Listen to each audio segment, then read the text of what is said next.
Saudara-saudara yang dikasihi dan diberkati Tuhan, bersyukurlah kita telah berada di minggu yang kedua, tepatnya hari ini Minggu 10 November 2024. Marilah kita mengawalinya sepanjang minggu berjalan ini dengan bagian pembacaan firman Tuhan melalui MTPJ, Kejadian 21 ayat 8 sampai dengan ayat 21. Sebelum membaca, kita sangat mendambakan kehadiran Tuhan dalam kehidupan kita melalui pekerjaan Roh Kudus-Nya untuk kita tidak salah memahami firman kebenaran. Kejadian 21 ayat 8 sampai dengan ayat 21, demikian firman Tuhan. Abraham mengusir Hagar dan Ismail. Bertambah besarlah anak itu, dan ia disapi. Lalu Abraham mengadakan perjamuan besar pada hari Ishak disapi itu. Pada waktu itu Sarah melihat bahwa anak yang dilahirkan Hagar, perempuan Mesir itu, bagi Abraham, sedang main dengan Ishak anaknya sendiri. Berkatalah Sarah kepada Abraham, "Usirlah hamba perempuan itu beserta anaknya, sebab anak hamba ini tidak akan menjadi ahli waris bersama-sama dengan anakku Ishak." Hal ini sangat menyebalkan Abraham oleh karena anaknya itu. Tetapi Allah berfirman kepada Abraham, "Janganlah sebal hatimu, karena hal anak dan budakmu itu dalam segala yang dikatakan Sarah kepadamu, haruslah engkau mendengarkannya, sebab yang akan disebut keturunanmu ialah yang berasal dari Ishak. Tetapi keturunan dari hambamu itu juga akan kubuat menjadi suatu bangsa karena ia pun anakmu."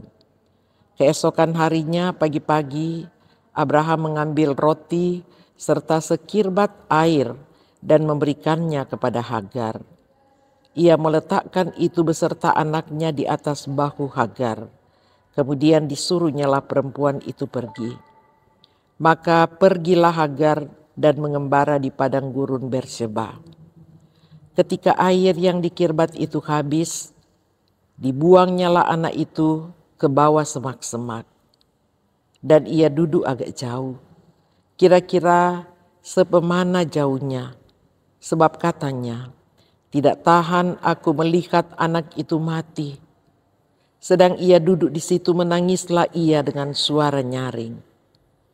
Allah mendengar suara anak itu, lalu malaikat Allah berseru dari langit kepada Hagar, katanya kepadanya, "Apakah yang engkau susahkan, Hagar? Janganlah takut, sebab Allah telah mendengar suara anak itu dari tempat ia berbaring. Bangunlah, angkatlah anak itu dan bimbinglah dia, sebab aku akan membuat dia menjadi bangsa yang besar." Lalu Allah membuka mata Hagar, sehingga ia melihat sebuah sumur. Ia pergi mengisi kirbatnya dengan air. Kemudian diberinya anak itu minum. Allah menyertai anak itu, sehingga ia bertambah besar. Ia menetap di padang gurun dan menjadi seorang pemanah. Maka tinggallah ia di padang gurun Paran, dan ibunya mengambil seorang istri baginya dari tanah Mesir. Saudara-saudaraku, demikianlah firman Tuhan. Saudara-saudara yang dikasihi dan diberkati Tuhan, selamat hari Minggu. Selamat kita mempersiapkan seantero kehidupan kita untuk berbakti kepada Tuhan yang telah menganugerahkan kehidupan bagi kita sampai pada saat ini. Saudara-saudaraku, pembacaan firman kita Kejadian 21 ayat 8 sampai dengan ayat 21. Melalui ayat 18 diangkatlah tema, bangunlah, angkatlah anak itu dan bimbinglah dia. Saudara-saudara, ketika kita memahami pembacaan ini, yang jelas yang mau diangkat adalah dua pokok penting, yaitu tentang pengusiran Hagar dan Ismail, ayat 8 sampai dengan ayat 14. Dan pengalaman Hagar dan Ismail di padang gurun Berseba. Dan ayat 18 sampai dengan ayat 21 merupakan bukti Tuhan Allah memberi pengharapan bagi setiap orang, keluarga, termasuk anak-anak kita, untuk sebuah masa depan, apapun kita, ketika kita taat pada perintah dan petunjuk Tuhan. Saudara-saudara, pembacaan ini bukanlah soal anak dari seorang budak menunjuk pada Ismail dan anak perjanjian yang menunjuk kepada Ishak. Tetapi terpenting dari kisah ini sebuah perenungan iman bahwa bagian ini memiliki makna yang sangat mendalam. Pengaruh yang sangat besar dan panjang sampai pada hari ini, yakni persoalan tentang keturunan Ismail dan Ishak, yang sampai pada saat ini masih bermasalah. Bahkan kita masih mengetahui, mendengar terjadi perang dan bunuh-membunuh. Saudara-saudara, mari kita lihat pada konteksnya. Dari gundiknya, Abraham memperoleh anak bernama Ismail. Allah berjanji bahwa akan tetap menyertai dan memberkati Hagar dan Ismail keturunannya, dan akan menjadikan bangsa yang besar. Tetapi bagi Sarah, kehadiran Hagar dan Ismail menjadi masalah. Karena Sarah cemburu, maka Sarah mengadu kepada Abraham agar usir Hagar dan Ismail. Sarah menolak jika Ismail akan menjadi ahli waris. Abraham akhirnya memenuhi usul istrinya. Setelah mendengar janji Allah bahwa Tuhan akan menjadikan Ismail sebagai bangsa yang besar, itu jelas di ayat 13. Janji Allah itulah yang membuat Abraham mengambil keputusan untuk mengusir Hagar dan Ismail. Saudara-saudara, meskipun hati Abraham gusar karena peristiwa pengusiran, tetapi satu hal Abraham mengingat pada perkataan Tuhan melalui Sarah, baik Ismail maupun Ishak, keturunannya akan diberkati Tuhan menjadi keturunan yang besar. Saudara, peristiwa pengusiran itu pasti menyakitkan bagi Hagar dan Ismail. Mungkin Hagar merasa dirinya jadi korban. Seperti peribahasa berkata, habis manis sepah dibuang. Lalu perjalanan semakin berat karena mereka harus melintasi padang gurun. Hagar mulai merasa putus asa ketika kehabisan air. Bahkan membuang Ismail di bawah semak-semak. Katanya, tak tahan aku melihat anak itu mati. Dan menangislah anak itu. Ayat 15 dan 16. Maka Allah mendengar suara anak itu. Maka Allah turun tangan dengan mengutus malaikatnya untuk memberitakan bahwa Ismail akan menjadi bangsa yang besar. Saudara-saudaraku yang diberkati oleh Tuhan, selanjutnya dikatakan oleh firman Allah membuka mata Hagar sehingga ia dapat melihat sebuah sumur. Sumur itu bukan sebuah keajaiban baru terjadi atau mujizat baru terjadi, tetapi sumur itu sudah lama ada. Allah menyelamatkan mereka. Allah memberikan jaminan kelepasan dari persoalan dan memberikan kepastian masa depan yang cerah bagi kehidupan Ismail. Tuhan menolong dan menyertai Hagar dan Ismail di padang gurun dan memberkati Ismail menjadi bangsa yang besar di tanah Arab. Allah tidak melupakan janjinya, tetapi Hagar sendirilah yang telah melupakan janji Allah itu. Ketika ia lari dari nyonyanya, yakni dari Sarah, Kejadian 16 ayat 10 telah mengingatkan nama Israel yang berarti Allah mendengar. Allah telah mendengar teriakan tangisan anak itu. Mungkin saja Hagar telah melupakan janji itu, atau mungkin Hagar tidak mempercayai janji Allah, sehingga ia putus asa sampai membuang Ismail ke bawah semak-semak. Saudara-saudaraku, ini adalah kisah anugerah Tuhan yang ajaib. Tema, bangun angkatlah anak itu dan bimbinglah dia, sebab aku akan membuat dia menjadi yang besar. Saudara, sebagai orang tua, kita mendapat amanat mulia merawat anak cucu sebagai penerus, bahkan sebagai pewaris kerajaan Allah atau kerajaan sorga.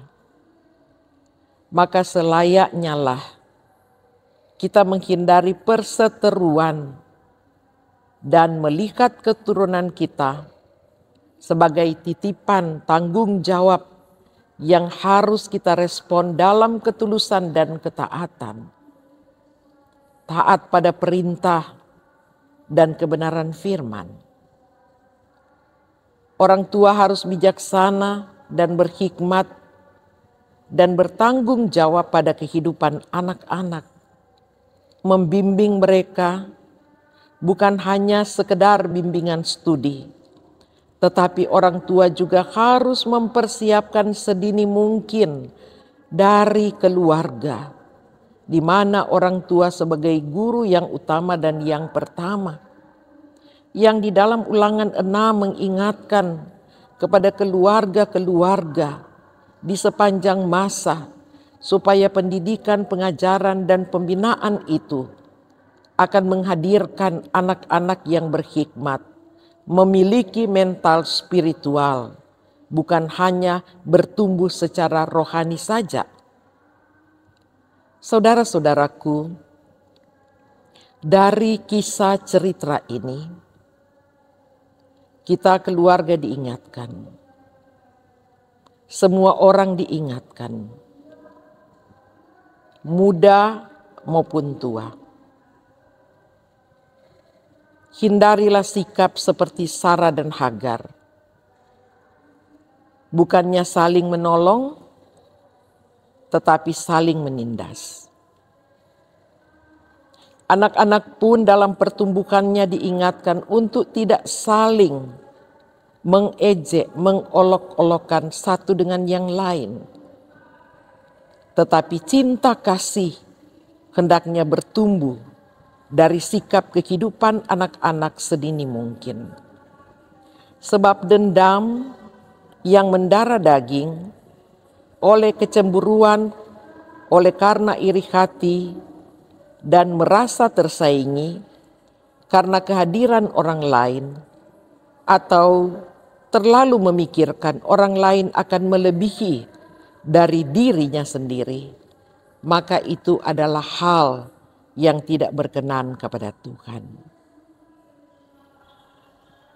Kiranya kita semua memiliki keteguhan hati dan dengan membaca dan belajar firman Tuhan di dalam Alkitab, maka kita akan berjumpa dengan janji-janji Allah dalam kehidupan kita. Sebagaimana janji Allah akan memberikan keturunan besar dari kehidupannya melalui Ishak dan Ismail. Alkitab mencatat, keturunan Abraham adalah yang berasal dari Ishak, dan ini dipertegas oleh Paulus di dalam Roma 9 ayat 10. Kita ulangi bahwa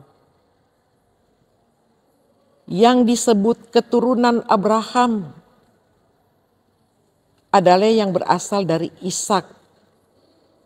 Dan inilah yang dipertegas oleh Rasul Paulus ada di dalam Roma 9 dan ayat 7.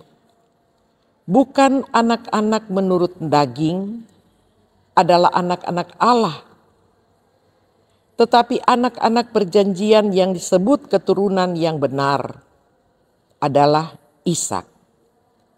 Dan kita adalah bagian dari anak-anak perjanjian itu.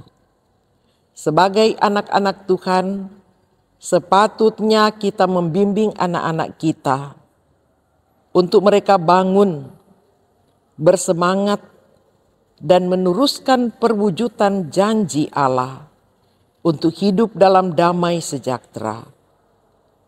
Supaya melalui kehidupan kita, maka kita akan mempersiapkan generasi penerus. Mereka akan menciptakan suasana damai sejahtera dan percaya bahwa setiap orang ada di dalam rancangan Tuhan untuk menciptakan masa depan yang baik, masa depan yang penuh harapan, penuh gemilang. Maka Tuhan dengan berkat-Nya akan melimpahi kita. Kiranya hidup kita selalu memuliakan nama-Nya. Terpujilah nama Tuhan Yesus. Amin. Mari berdoa. Adalah hal yang selalu mengucap syukur, berterima kasih kepadamu dalam segala hal. Apapun keadaan kita. Untuk kita selalu melihat pada kebenaran firman yang adalah perkataan-Mu. Terima kasih Tuhan, kami boleh memahami bagaimana kehadiran kami sebagai orang tua yang bertanggung jawab penuh pada pendidikan pengejaran anak-anak, supaya mereka Tuhan bukan hanya bertumbuh secara jasmani, tetapi mereka boleh menjadi anak-anak yang Engkau percayakan kepada kami, untuk mereka benar-benar boleh bertumbuh secara mental spiritual, belajar dari kehidupan anak-anak yang benar-benar bertumbuh, mereka boleh menikmati masa depan yang diberkati oleh-Mu. Di dalam nama Tuhan Yesus kami berterima kasih. Amin.